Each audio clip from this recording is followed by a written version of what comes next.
क्या समझते हैं अगर आज फर्द जुर्म आयद कर दी जाती है तो एक ज़मानत का केस और क्वैशमेंट का केस भी पड़ा हुआ है, उन फैसलों को मद्देनज़र रखते हुए आज के दिन को किस तरह से देखते हैं?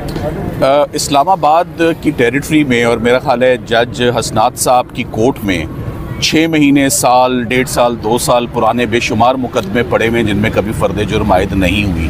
सो पहली बात यह है कि जल्दबाजी किस बात की है या उजलत किस बात की है इस केस में चार्ज फ्रेम करने की। इसको भी जो फेयर ट्रायल और फेयर प्रोसीडिंग्स के तकाजे हैं वो पूरे होने दें। आप सब लोग इस वक्त थके हुए हैं क्योंकि आप कल शाम 6 बजे तक इस्लामाबाद हाई कोर्ट में कवरेज दे रहे थे और जब शाम 6 बजे तक क्वाशिंग ऑफ FIR के आर्गूमेंट्स मुकम्मल हो गए और फैसला महफूज हो और ज़मानत पे दलाइल जो हैं वो 4 दिन दिए गए और कुल मिला के 10 घंटे वो दलाइल सुने गए और कानून में इतना भाम पाया जाता है, इतना डाउट पाया जाता है, तो क्या ये मुनासिब है कि इतनी जल्दी अभी 12 घंटे भी नहीं गुजरे तो फ़र्द जुर्म आयद करने चले हैं जज साहब द वेरी नेक्स्ट डे। सो ये फ़र्द जुर्म की बिल्कुल स्टेज नहीं है और इंशाल्लाह फ़र्द जुर्म आज नहीं आयद होगी क्योंकि अभी वो स्टेज आई ही नहीं है कानूनी तौर पे कि आज फ़र्द जुर्म आयद हो। पहले कॉपीज़ तो तकसीम हो, अभी कॉपीज़ ही डिस्ट्रीब्यूट नहीं हुई। जब तक कॉपीज़ नहीं आएंगी हम एविडेंस नहीं देखेंगे।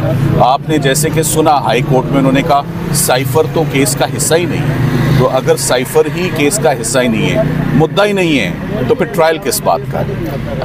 ऑर्डर में लिखा गया है कि कॉपीज़ जो हैं वो तकसीम कर दी गई हैं, आप लोग कह रहे हैं कि कॉपीज़ नहीं दिए गए हैं, ये बात किस तरफ जा रही है? मैं आपको इसको क्लियर कर देता हूँ, आप ऑर्डर प्लीज़ दोबारा पढ़ें। उन्होंने लिखा कि अगर अगली तारीख पर आपने कॉपीज़ ना ली तो समझा जाएगा कि कॉपीज़ तकसीम हो गई हैं, लिहाजा आज कॉपीज़ फराम की जाएंगी। आज फ़र्द जुर्म इंशाल्लाह हम जज साहब को उन्हीं का ऑर्डर पढ़ के सुनाएंगे। आज फ़र्द जुर्म आयद करने की स्टेज हरगिज़ नहीं है। ठीक है, इसको मजीद किस तरह से डिले किया जा सकता है? कौन सा एक ऐसा नुक्ता है, एक तो कापियाँ रिसीव ना करने का, दूसरा कोई है ऐसा?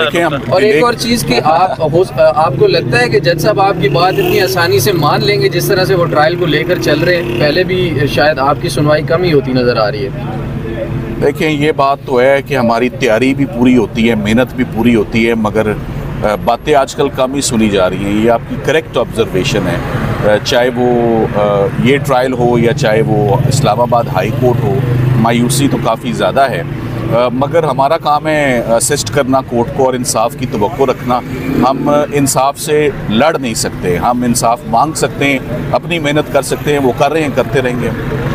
और जहाँ पर इमरान खान मौजूद होते हैं, जब प्रोसीडिंग्स होती हैं, कहते हैं एक जाली के पीछे या जंगले के पीछे उनको खड़ा किया जाता है, शाह महमूद कुरैशी को भी, और यहाँ पर अंदर एक और रूम भी है जहाँ पर ये सारी प्रोसीडिंग्स वहाँ पर भी हो सकती हैं, ऐसा कुछ सुनने में आया है। देखिए, मैं इससे पहले इस जेल में बेनज़ीर भुट्टो साहिबा की असैसिनेशन के केस में आता रहा, अजमल कसाब के केस में हम यहाँ आते रहे और कोर्ट बड़ी मुनासिब होती थी, बड़ा ज़बरदस्त साइज़ होता था। वो इनका एक बैडमिंटन का और वॉलीबॉल का कोर्ट है जिसको कोर्ट रूम बनाया जाता था, मगर ये लिटरली एक 10 बाय 12 का कमरा है। इसमें इतना बड़ा ट्रायल है, इतनी बड़ी टीम है, इसमें आपके इल्म में 3 तो प्रोसिक्यूटर्स हैं, तो इधर 4 मुल्जिम हैं और इधर मूव करने की भी जगह नहीं। मगर ये बात अब दुरुस्त नहीं है। हमने ऑब्जेक्शन उठाया, ना शाह महमूद कुरैशी साहब को किसी जाली के पीछे रखा जा रहा है, ना इमरान खान साहब को। जैसे हम आके बैठते हैं वो भी हमारे साथ ही आकर बैठते हैं और प्रोसीडिंग्स का पार्ट एंड पार्सल बनते हैं, वो हिस्सा लेते हैं प्रोसीडिंग्स में प्रॉपर। चलिए, थैंक यू सो मच।